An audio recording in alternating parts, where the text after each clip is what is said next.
Logo, National Endowment for the Arts Creative Forces. Title, The Art of Care, supporting veteran caregivers and families. Words appear. Caregivers on the Homefront, also known as Operation Frontline Families, is now part of the Elizabeth Dole Foundation. In a home kitchen, a white woman with short blonde hair with a purple streak makes a cup of coffee and takes a sip. She approaches a girl with long auburn hair and a ponytail who sits at a counter. The blonde woman is interviewed. Sean Moore, licensed master social worker, founding executive director of Caregivers on the Homefront. I am married to a 100% disabled combat veteran who spent 23 years in the Army and completed 7 tours to Afghanistan. Right now, we have one little girl who's 12 living in our household, although together we have 6 children. Sean sits at the counter and works on a laptop. Her daughter sits next to her and reads a book. A white man with short brown hair and wire-frame glasses sits in a room. Interview, Michael Bowles, caregiver and U.S. Army veteran, 2023 Caregiver Fellow at the Elizabeth Dole Foundation. He holds a painted blue mask in his hand. On the inside of the mask, green and red feathers cover the eye openings under handwritten words, faith and family. I'm a caregiver for my wife. My wife served in the Army. She got injured in basic training. She has a TBI and spinal cord injury. So I get up about 5 o'clock in the morning. I get her medications, I get her breakfast, her coffee. Once she's set up, I go downstairs and I homeschool my daughter. A Hispanic woman with long dark hair stands in a conference room holding a painted mask. The painting depicts a beach, palm trees, daytime sky, and night sky. Interview, Gabriella Hedon, caregiver. I get woken up around 2 o'clock in the morning because my husband does not sleep well. He suffered a TBI, a traumatic brain injury, and he has short-term memory loss. By 6:30, I have to be up to get my daughter ready for school. Sean sitting in her kitchen wearing dark-framed glasses. If a service member is injured, you don't think, oh gosh, looks like I'm going to be a caregiver today. Sean stands in a conference room holding a mask. It is painted to look like her with a purple streak of hair. She turns the mask around to reveal handwriting on the inside of the forehead and around the edge. We take on this role of caregiving automatically, oftentimes unconsciously. We just care. A flyer reads, "We are a Creative Forces Community Engagement Grant recipient." One of 26 organizations across the U.S. awarded a grant for 2022 to 2023 programming. Then a Founders Medal from the Daughters of the American Revolution. A book titled Bulletproof Vows sits on a desk. A poster for Art on the Homefront, free art workshops for veterans and family. Caregivers on the Homefront programs are based on the mental health and wellness of the family member. Another book titled Caring for the Military Caregiver on a desk. Those family members who oftentimes don't get to talk about what they're feeling inside. Those feelings may be situated around what's going on in the house because there's a wounded or ill or injured veteran. But because we're so in tune to caregiving, we don't get to talk about what is hurting us inside. Sean leads a discussion group. Next, an interview with Natasha Swayze, licensed master social worker, development and program director for Caregivers on the Homefront. Natasha is a white woman with curly brown hair and highlights. Sean and I both have an experience in being a veteran caregiver. We're able to relate to our caregivers that we work with and our participants, and they know what we're going through. And then we also have that professional piece as licensed master social workers. Workshop participants sit in a conference room painting masks and writing messages on the inside. I feel like we build trust faster than most organizations or programs because we do have that personal story behind us. Next, a long sign reads, "Welcome to Elsa's Studio." Close-up views of paints and brushes. Interview, Elsa Adams Littleton, artist and teacher. A white woman with light blonde-gray hair wears a floral patterned dress in her studio. Opening up with your art and explaining your feelings is a very vulnerable place. Not only do you have feelings about what you've created, the meanings behind it are sometimes even more intense. And the arts can just allow that freedom with no judgment. When you put it in a group setting of like-minded people, you have others around you supporting you.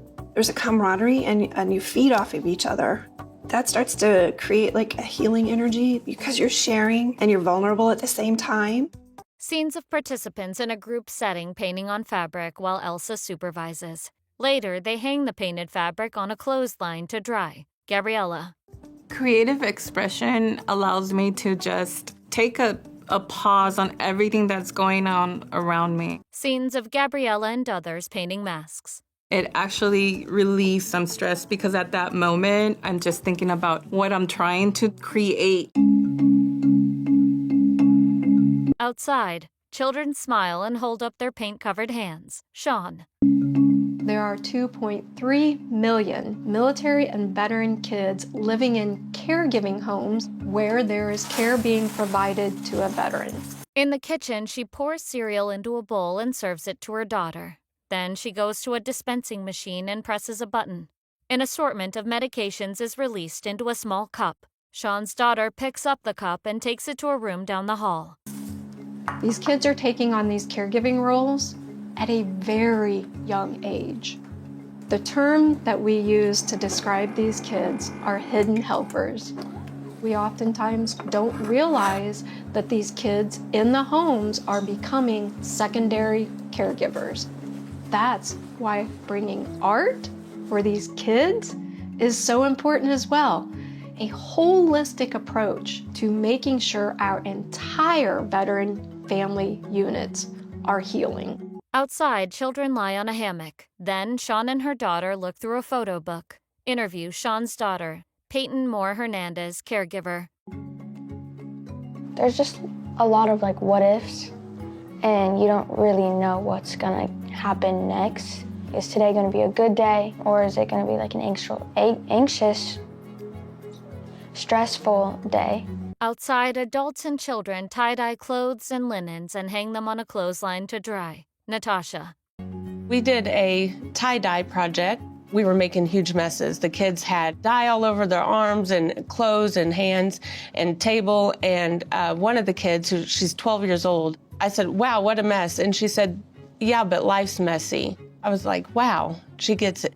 Interview Natasha's daughters, Clara and Millie Ontiveros, caregivers. Both girls are white with long brown hair. Millie wears glasses. I made a pillowcase tie-dye, and mine was rainbow. And we talked about some stuff that describe our art. I made a shirt and a pillowcase, and I used a whole bunch of colors, like blue and green and pink and red and orange. I like it, and it's fun to talk to other kids and stuff and see art, and it made me feel happy. At home, Natasha works on a laptop. Her nails are bright pink. Nearby, her daughters draw. School photos of Peyton. At home, Peyton sits on her bed looking at her phone. Then she and Sean look at a book of family photos. Sean. Resilience in the military space is a word we hear all the time. But I also think this word doesn't then allow us to be vulnerable. Children outside tie-dyeing fabric. I think there's a balance that we have to find to make it okay to stand up and go, yes, I know I'm a resilient military kid, but I've got a lot of stuff going on around me, and I don't feel really resilient today. We need to make that okay. A collage of wedding photos in the book. Around the house, a collection of framed family photos. Then, scenes of a group discussion at a caregiver's retreat. Gabriella wipes a tear from her eye. Veteran families are oftentimes not seen. We've got to make it easier for these family members to get the help they need. Healing is utilizing a piece of art to get out your true feelings. The participants sit around a table and present their painted masks to each other. Later, all the masks are displayed on the table. Expression, maybe even without saying a thing. We've got to put it somewhere. Putting it down on a piece of canvas is a lot better than spewing angry words at maybe the cashier at the grocery store or your kids or your loved one that you're caring for. Michael addresses the group. The most important thing for us as caregivers is to understand a caregiver, that's a role, it is not who we are. Caregiving is honorable and needed, yet they are so much more. And that's what we want to make sure that we're bringing back to them. Words appear in memory of Brian A. Moore, 1970 to 2024. If you or someone you know is struggling or in crisis, help is available.